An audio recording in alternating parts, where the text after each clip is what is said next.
Assalamualaikum warahmatullahi wabarakatuh. Pada kesempatan ini saya akan memaparkan diskusi sesi 10 mengenai analisa komparasi struktur kurikulum dasar Indonesia dengan negara maju.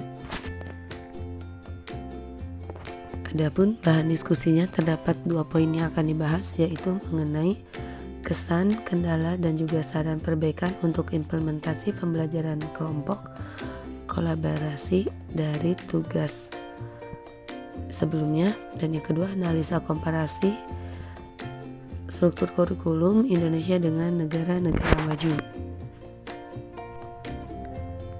Pendahuluan. Kurikulum di Indonesia telah mengalami beberapa peninjauan dan perubahan, dimulai dari kurikulum rencana pelajaran tahun 1946 sampai kurikulum 2013. Beberapa karakteristik kurtilas terdapat dalam salinan lampiran Permendikbud nomor 67 tahun 2013. Jika dibandingkan dengan kurikulum negara maju, kurikulum Indonesia masih perlu diperbarui agar lebih fleksibel, berbasis kompetensi, dan mengintegrasikan teknologi, serta meningkatkan kualitas guru untuk meningkatkan kualitas pendidikan.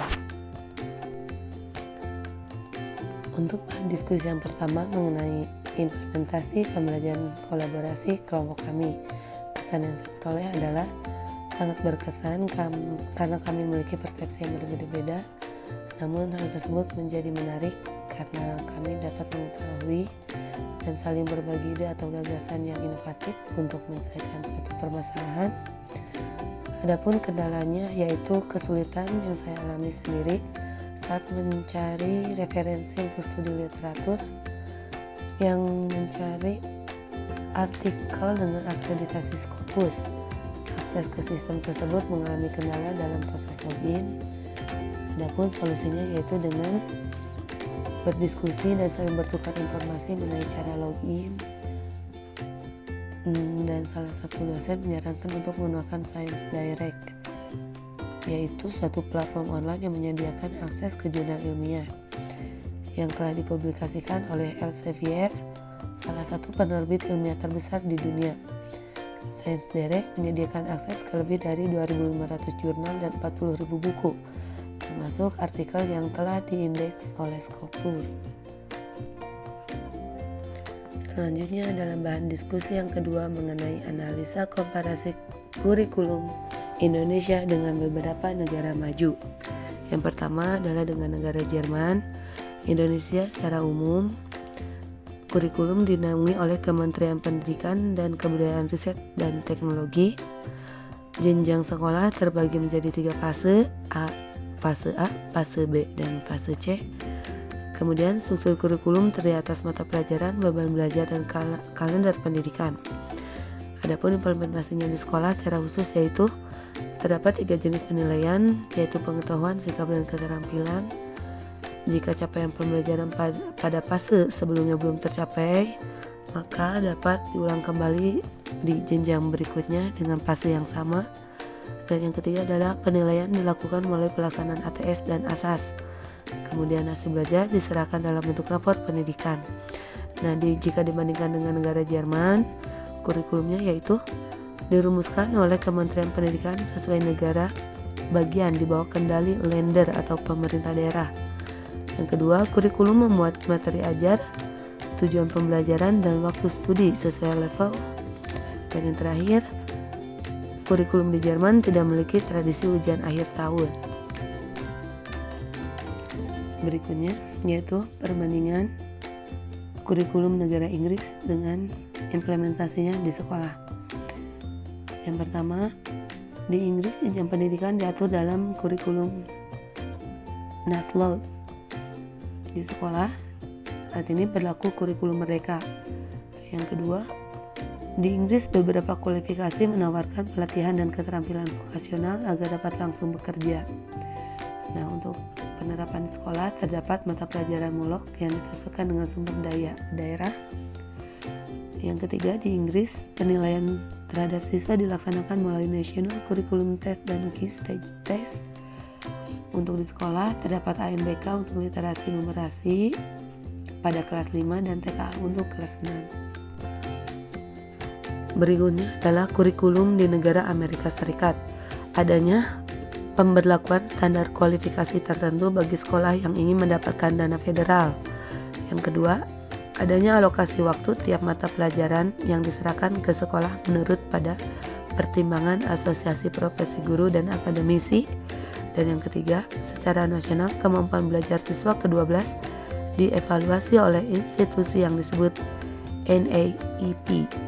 Untuk penerapan di sekolah, adanya dana BOS untuk operasional di setiap satuan pendidikan. Yang kedua, alokasi waktu sudah ditentukan oleh kementerian. Dan yang ketiga, memberikan kemampuan dasar calistung di kelas 1. Selanjutnya adalah analisa komparasi kurikulum di negara Jepang. Yang pertama, prinsip memberikan akses penuh untuk mengenyam pendidikan selama 9 tahun. Yang kedua, tidak mengenal adanya ujian kenaikan kelas. Dan yang terakhir, terdapat mata pelajaran Seikatsuka, yaitu pembelajaran mengenai kebiasaan hidup untuk kelas 1 dan 2. Sedangkan implementasi di sekolah khususnya yaitu siswa wajib bersekolah 12 tahun sampai jenjang SMA. Yang kedua, terdapat ujian kenaikan kelas. Dan yang ketiga, adanya penerapan profil pelajar Pancasila dalam pembelajaran. Untuk kurikulum negara Australia, yang pertama terdapat pelajaran tentang hak setiap siswa Australia.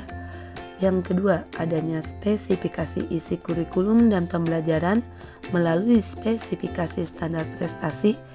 Dan yang terakhir, memprioritaskan guru untuk mengintegrasikan bahasan isi materi dan keahlian yang ingin dicapai. Implementasi di sekolah, adanya pembelajaran mengenai hak dan kewajiban dalam pendidikan kewarganegaraan. Yang kedua, terdapat 8 standar nasional pendidikan. Dan yang terakhir, guru berperan sebagai pembimbing dan fasilitator pembelajaran.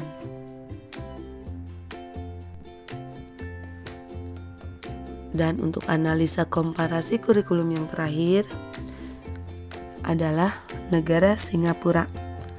Yang pertama, terdapat 3 aspek utama pendidikan, yakni disiplin ilmu, pengetahuan, dan pengembangan karakter. Yang kedua, adanya kombinasi mata pelajaran yang dapat membantu siswa untuk memfokuskan pada kemampuan mata pelajaran tertentu. Dan yang ketiga, di penghujung tahun ke-6, siswa mengikuti evaluasi kemampuan akademik melalui Primary School Leaving Examination atau yang disebut PSLE. Untuk implementasi di sekolah, penerapannya yaitu terdapat 3 jenis penilaian, yakni pengetahuan, sikap, dan keterampilan. Yang kedua, adanya integrasi 2 mata pelajaran seperti IPAS. Dan untuk yang terakhir, adanya ujian sekolah di akhir jenjang dan tes masuk universitas. Berikut ini merupakan kesimpulan dari hasil analisis kurikulum dari berbagai negara maju. Kurikulum Indonesia masih memiliki beberapa kelemahan jika dibandingkan dengan negara-negara maju. Sistem pendidikan kita cenderung lebih kaku dan fokus pada ujian.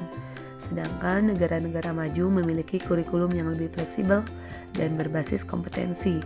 Mereka juga lebih fokus pada pendidikan karakter dan integrasi teknologi, serta memiliki kualitas guru dan infrastruktur pendidikan yang lebih baik.